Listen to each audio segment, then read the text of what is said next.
When actress Jean Chin suddenly dominated the #1 spot on the Weibo hot search list, the entire industry froze. In the Chinese entertainment world, hitting that top spot unexpectedly almost always means one thing: a career ending scandal. The headlines were brutal.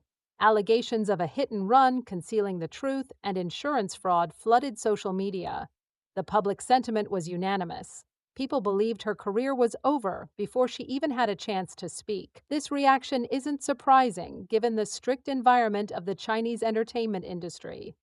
Regulators maintain a zero-tolerance policy for moral misconduct, and we have watched countless stars get erased from the industry for offenses ranging from tax evasion to personal scandals.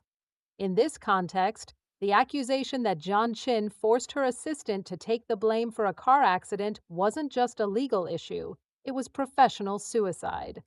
The rumors were specific and damaging. Reports claim that on March 16, 2025, Jean Chin was involved in a crash in the Kachia district of Zhejiang and immediately fled the scene.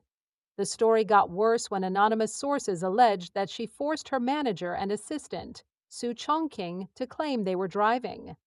The narrative suggested a classic cover-up, a celebrity abusing their power to escape consequences while their employee took the fall. The informant claimed that insurance company investigators found surveillance footage proving John Chin was behind the wheel, contradicting the assistant's official statement. For 24 hours, the internet burned with outrage. The industry held its breath, waiting for the inevitable apology and retirement announcement that usually follows such explosive allegations. A day later, Jean Chin finally broke her silence with a detailed statement that changed the entire trajectory of the story. She admitted she was driving the rented vehicle on the day of the accident. She explained that a small dog had run into the road, causing her to swerve and crash into a warning sign and a residential wall. She clarified that she didn't flee the scene to escape the law. She left because she was severely injured and needed emergency surgery. Her assistant, Su Chongqing, stayed behind to handle the situation. In a moment of panic and high stress, the assistant told the traffic police that they were the driver. John Chin stated that she only learned of this lie after waking up from surgery.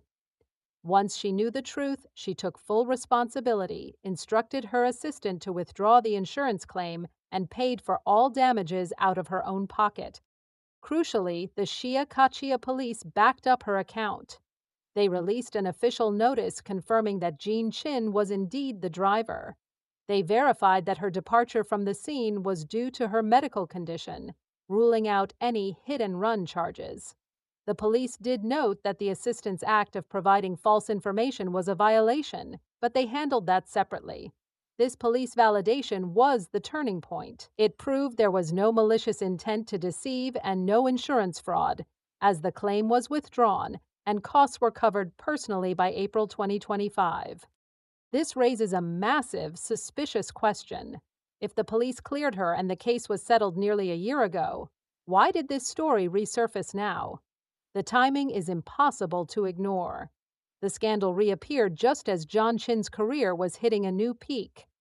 This suggests a calculated move by someone wanting to damage her reputation.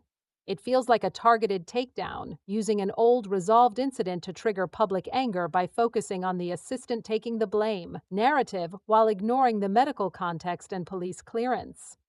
It highlights how vulnerable public figures are to the resurfacing of old narratives, especially when the initial rumors are so damaging. While Jean Chin survived this legally, the smear campaign shows that in the entertainment industry, cleared names don't always stop the mud from sticking. It leaves us wondering who benefits from her downfall and what this says about the weaponization of past mistakes in today's digital landscape.